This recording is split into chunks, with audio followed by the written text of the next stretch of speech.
Could this be the Knicks' new starting five? Jalen Brunson, Deuce McBride, Mikal Bridges, OG Anunoby, and Karl-Anthony Towns. That's right, a small ball, 5-out look where every single player can shoot the ball and space the floor. And with Mike Brown taking over as head coach, this debate, Deuce or Mitch in the starting lineup, might define the Knicks' identity heading into next season. Let's get into it. So what's up guys, it's KNYT here, and today we've got a full breakdown of the Knicks' official training camp roster, as well as the Brogdon and Shamet dilemma, the two-way contract signings, and the big question, which is who should be in the starting lineup on opening night. Now first, the roster is officially set at 21 players heading into training camp. The Knicks have locked in Malcolm Brogdon, Landry Shamet, and Garrison Matthews on non-guaranteed deals, all of them competing for final roster spots. Brogdon in particular is expected to have a real role if he sticks, with reports already hinting that he could be part of the rotation. That's a former Sixth Man of the Year that we're talking about. Shamet, meanwhile, has the inside track given what he showed with the Knicks last season and in the playoffs,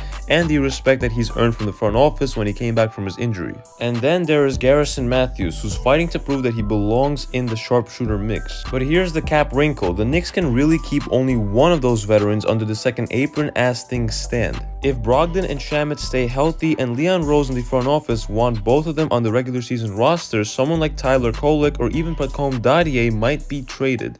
And I do not want to even mention Deuce McBride as a trade possibility in this case. I am gonna choose to believe that this report about Deuce McBride being a trade candidate is false. Even if it nets you a protected first-round pick, this guy has proven his value on both ends, especially defensively, and he's still just 25 years old. Trading him just to squeeze in veterans feels like a short-sighted move. Alongside that, the Knicks also filled out their 3 two-way spots officially: Trey Jemison III, Tosan Evwoma, and Kevin McCullough Jr. Now look, Jemison gives the team another big body for depth, Evwoma brings size and versatility on the wing, and McCullough is already a fan favorite from Summer League. These are not rotation guys yet, but they're valuable insurance and development pieces, especially when the Knicks are 1 or 2 injuries away from needing them. Now let's pivot to the real debate, the starting lineup. Option 1 is what I mentioned in the beginning of the video: Brunson, Deuce, Mikal, OG, and Cat. This lineup gives Mike Brown his dream setup: 5 players who can stretch the floor, all of them share the ball,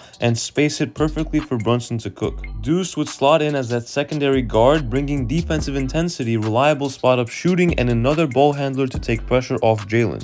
And importantly, this gives the Knicks a true 5-out look, with Towns pulling bigs away from the rim and Deuce helping keep the ball moving. This lineup screams modern NBA offense. Option 2 is the more traditional look: Brunson, Mikal, OG, Cat, and Mitchell Robinson at the center. We all know what Mitch brings: rim protection, rebounding, and a lob threat that has worked well with Brunson before. He's one of the best paint defenders in the league when healthy, and honestly, having him in the starting lineup adds toughness and that vertical element that the team otherwise lacks. In this version, Deuce moves to the bench, forming a nasty defensive backcourt with Brogdon. Imagine that second unit: Brogdon, Deuce, Clarkson, Hart, and Yabusele, with Mitch maybe staggered at times. That's a gritty, playoff-ready second unit, so which one is more likely? I lean toward option 1 with Deuce starting. Mike Brown has a history of valuing spacing and ball movement, and Leon Rose clearly loaded this roster with shooters: Shamet, Matthews, even Matt Ryan, because they want to open up the floor. A 5-out starting lineup with Cat at the 5 just fits too well with that vision.